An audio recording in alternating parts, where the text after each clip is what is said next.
started.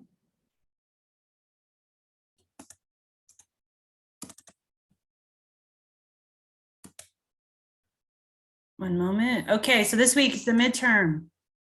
And seriously, this is going to be super quick. I am trying to be done by tomorrow with all the projects. So you guys can get a grade. So I'm going to actually talk about the projects, and I'm really not going to talk about the midterm. I know if you read there's a study guide, there's no note card. It's multiple choice, true, false. I really don't have anything else to say. It's going to be on all the modules up to module 8. So hold on, I need to move this. And so really, I usually don't do office hours. So, but I just forgot to post it. So it's going to be quick tonight. And if you guys have questions about the midterm, I mean, you can ask me. I'm likely not going to answer a whole lot. But the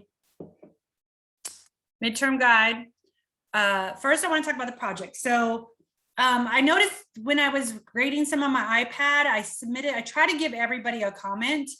I think there's probably 5 or 6. If you have a grade and no comment, you have to hit submit, and it doesn't show up as well as my iPad. I don't think I hit submit on some of the comments. So a couple of things I want to say. If you got full credit for the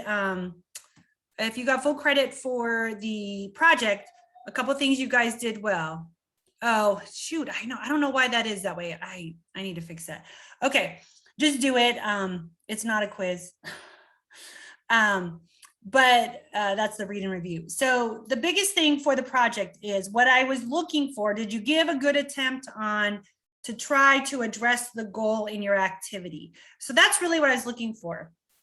And then I try to give you feedback. Hey, this is great. Like somebody was doing Legos, and I know I wrote, that's usually that gets a lot of people interested. That usually is a good icebreaker for the ones that don't want to necessarily engage in therapy. So sometimes certain toys are a great place to start with, especially for some of our clients that are more challenging to engage.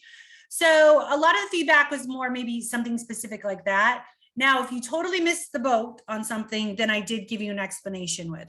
So if you're not sure why you got points off, please message me or check and read the comments. Hopefully you got those comments. The video is really just, could you explain your reasoning, your thought process, how you would explain it to your supervisor? Most of you did great. I didn't see any videos that were out of whack or not what I was expecting. So really that's kind of were you able to provide a summary? Were you able to give me good, honest effort in addressing the goal? And then the part where a lot of people miss points on, if you did, where I saw was, how are you going to make it more difficult? And how are you going to make it easier? So I want to say, because we have another round of these coming up, is on what we call, so a fancy term for that is scaffolding. So a couple different things, there's a lot of buzzwords, education use them, the ABA therapists use them. So scaffolding is kind of the more recent common one. To me, some people call it I don't like to call it chaining or anything like that, or prompt levels. So a lot of you understood the levels of prompts. So you might start where you give them, a couple of people even use the word errorless. I don't think I've used that. Maybe you guys have heard that in a different class. So sometimes you want to show success. So sometimes you feel like you're at the simplistic level and you're like, I'm not really sure how to make it easier. So doing errorless. So where the client is successful without really having to demonstrate. So when we say errorless, it's like either hand over hand, like you help them hand over hand choose the right answer, or you help them hand over hand do the correct action, or perform the right direction. Whatever it was, it's kind of errorless, where they get it right regardless. Then you start making it more complex. So a couple of people said, oh, I would give them 2 choices, pictures, and then they had to choose the right picture. Or you would make it harder by giving them 4 or 5 choices. And ideally, that's a way to make it more complex, or to make it more simplistic. Maybe you started out with like three 3 choices and then you just made it easier with 2, or the level of prompting. So a lot of you guys indicated, okay, I might give them a clue. And then you might give them a descriptor, or you might give them a phonemic cue. It starts with such and such. So a lot of you kind of got the idea of how do I make this more simple for my client, and how do I challenge them? How do I make it more complex? So if you lost points, that's where if people lost points, although overall I was very impressed with these. These are pretty good. I think you guys did a great job trying to address the goal, the activity. We're going to have another round in our expressive language. Now, a couple of you got real specific with how you're going to track data. What I was really looking for in that, and that was great. That is not it wasn't a negative thing. In other classes, they'll be more sophisticated with how you'll take data. What I was looking for is, do you know what data you're actually taking? So for instance, if you were going to take data on answering a WH question correctly, let's say, and oftentimes if you're going to give them just 2 choices, I would indicate, hey, they got 75% with only 2 choices.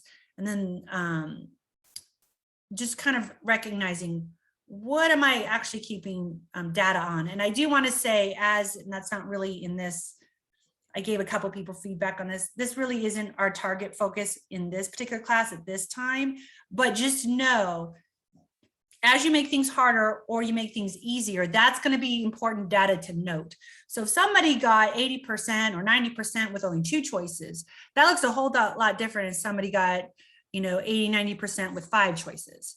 So that's kind of that gives me kind of a different picture as a supervisor when I'm reading your data, as to how solid is this skill. So some of that about how many choices is going to be important to note. So I'm glad some of you recognize that. Also too, how much queuing, that's always super important to track in data. Wasn't really something I was giving points off or on for. I just was glad to see a lot of you recognize some of those important things are, critical to note, especially when you're coming up with a percentage. So some of you even ended up like how many trials you were going to try to target for. So a couple of you said, you were going to target like 20 trials. That was great. Not anything I was, really looking for. I feel like that will come a little bit later. And of course, as you start working with a client, you and your supervisor will have lots of conversations about that and how many trials you want, and is it manageable? Can you do that? Can you not do that? Can you get more trials in? For instance, I have a client right now I work with, and I was telling my grad intern, ideally, this is what evidence-based practice says, we should get 100 trials in a session. And I'm lucky to get like 10 out of him, 20 on a very phenomenal day.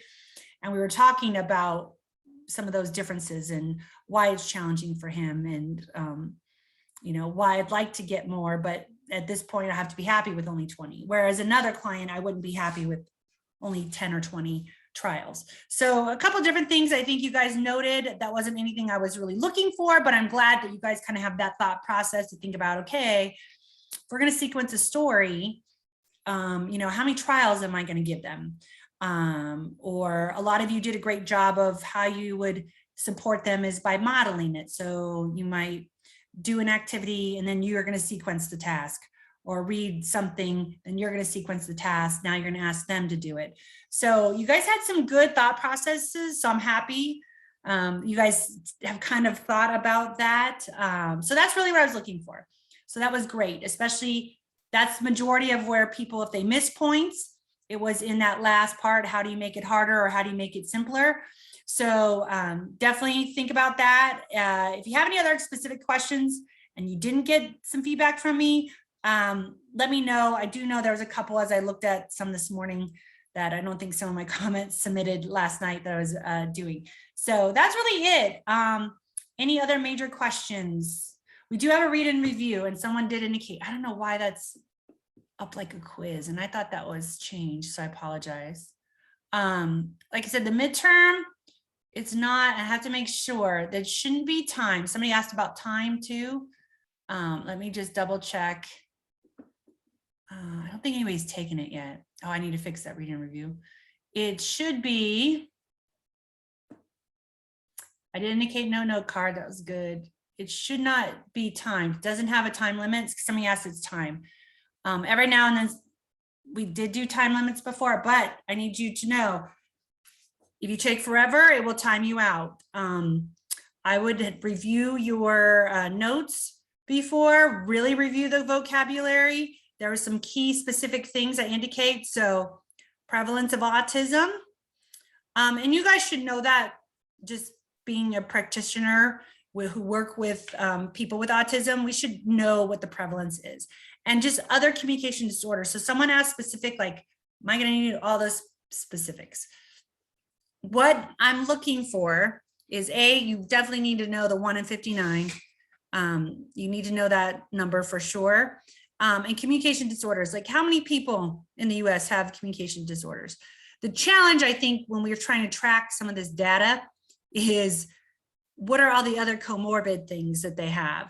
So, and then review goals. So look at the goals. So a couple of you, and we really haven't talked about expressive. I mean, we've talked about it in some of the language, but what are goals that would target receptive, and what would be goals that target expressive? Now, I used to do these in different orders. What I would tell you is it should be pretty obvious to you which goals are to target receptive and which goals are to target expressive, or some other components of language. So we did review that language module. So some things, usually if it has any component of understanding vocabulary, receptive. Using vocabulary would be expressive. So anything that requires some kind of, what I would say, verbal output, the goals are pretty, to me, I want to say easy. Do I dare use that word? It should be pretty obvious what it's targeting. Now, with that being said, so review the receptive language goals, you should be fine.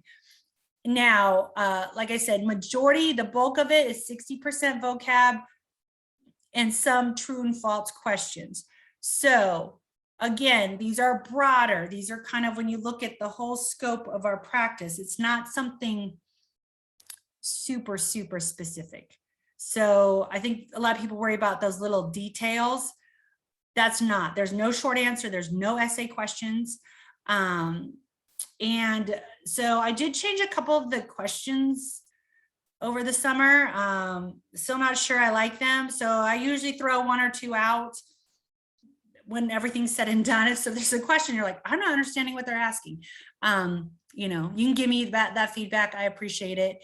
And overall, what I want to say is read the question clearly. So most mistakes I see on the midterm, if somebody doesn't do as well as they expect, it's usually because they didn't read the question right.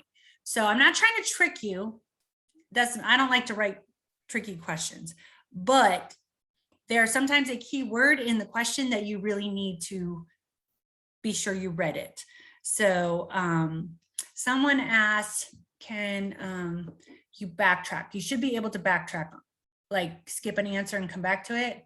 I'll make sure that that's available too. Someone else had asked about that. So I will double check on that too tonight. Any other questions? So I do want you to know the ratio of autism, and in general, how many communication disorders do we have diagnosed in the US? Like I said, it's more broad than specific, and be sure, no cards. So please, no cheating. I do review your videos, although everyone's been pretty good this semester on that. So any other questions? If not, we can click off.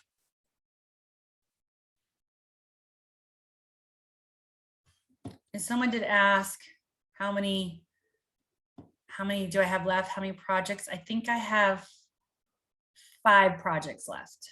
Like I said, I can't be objective, so I have to do a couple and then come back to them. Yeah, I think I have like 5 left, maybe less. I did do a couple more today. So that's it, guys.